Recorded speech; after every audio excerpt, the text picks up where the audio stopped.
This is the story of a competition and how a few of us learned skills that might help us beat the odds and find a way out. Skills like how to start a business, how to figure out profit and loss, how to talk to an investor, how to become an entrepreneur. You hear so many kids who don't think school is important. They don't think math is important. They don't know why they have to go to English class. And they start entrepreneurship education programs and they take off because they realize, I've got to do math because I've got to do my economics of one unit. I've got to read and go to English class because I've got to put my business plan together. So the entrepreneurship definitely gives them a pathway to success. The Network for Teaching Entrepreneurship teaches these courses in low-income schools and then runs a competition. We get to see the kid who just came in, didn't have a clue, couldn't spell entrepreneur. I didn't even know what entrepreneurship meant. One day your struggles are going to prepare you for greatness. I don't want to end up falling through the cracks. With the regret of not fulfilling my purpose. Being a disappointment. I don't want to end up in jail. Where I can't make my own decisions, turn my own key.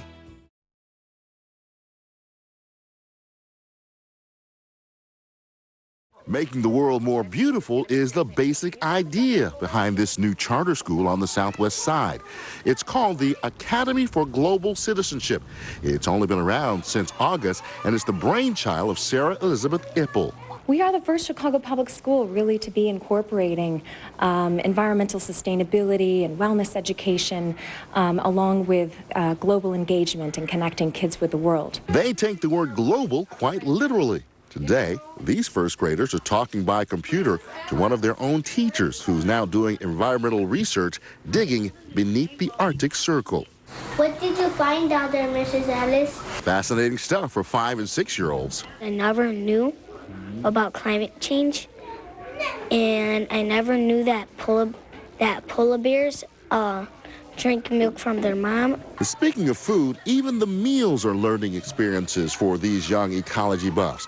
They're eating organic meals and sorting their trash in an environmentally friendly manner. You'll find the students working in the organic garden, learning about the solar energy that we have up on our roof. They compost and recycle and do yoga, have nutrition education, and all sorts of wellness focus activities throughout the day as well. Perhaps all of this will pay off as these young people get older. But right now, it's just a fun lesson to learn.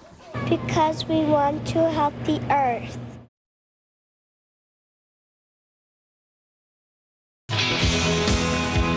When a child or teenager has a serious medical condition, everyone in the family is affected.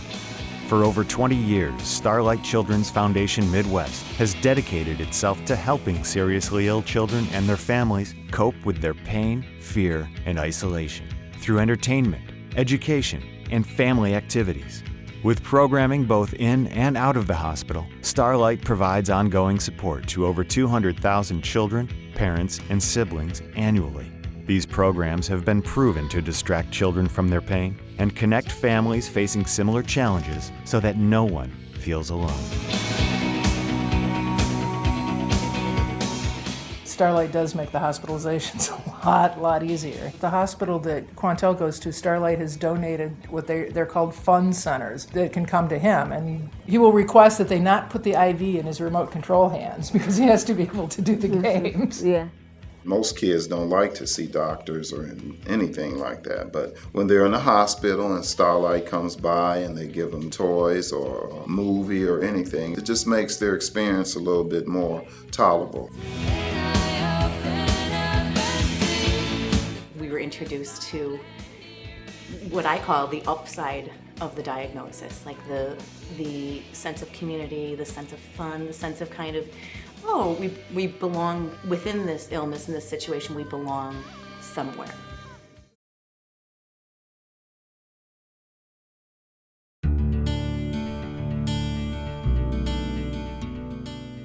There's a lot of youth-based organizations out there, but this one's different because it's a collaboration of all kinds of adults, teachers, parents, mentors, coming together to honor a child and giving them the capacity to succeed. To whom much has been given, much is expected, and we all felt a desire to give back to the community. I'm not aware of any program in the city of Chicago that at such a young age offers scholarship, mentoring, enrichment, and parent opportunities all in one package. That's what makes us special, and I think that's why we work. The fact that it provides not only financial support, but it supports children academically, emotionally, socially.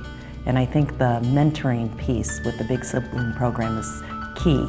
It is there for children at every turn. It ensures their success. He talks to me about school and how important it is to stay in school so I could go to a good high school. I'm going to his wedding. I've known him since 5th grade.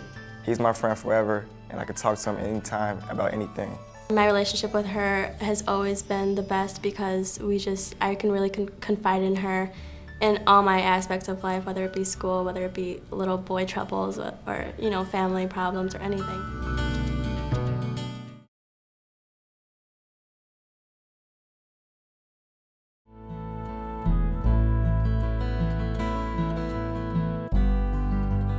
Swimming in the lake at sunrise, learning to ski, camping out under the stars. These are just some of the memories that many of us have of childhood. But when a child has cancer, these great activities may seem like one more thing that child has to give up. The One Step at a Time programs give kids with cancer and leukemia that chance back. A chance to experience carefree fun with other kids just like them. Parents can feel secure in knowing that no matter where their children are in their treatment, they'll receive all the medical attention they require. In addition, kids will receive the emotional support and understanding that they can only get from other children facing the same challenges.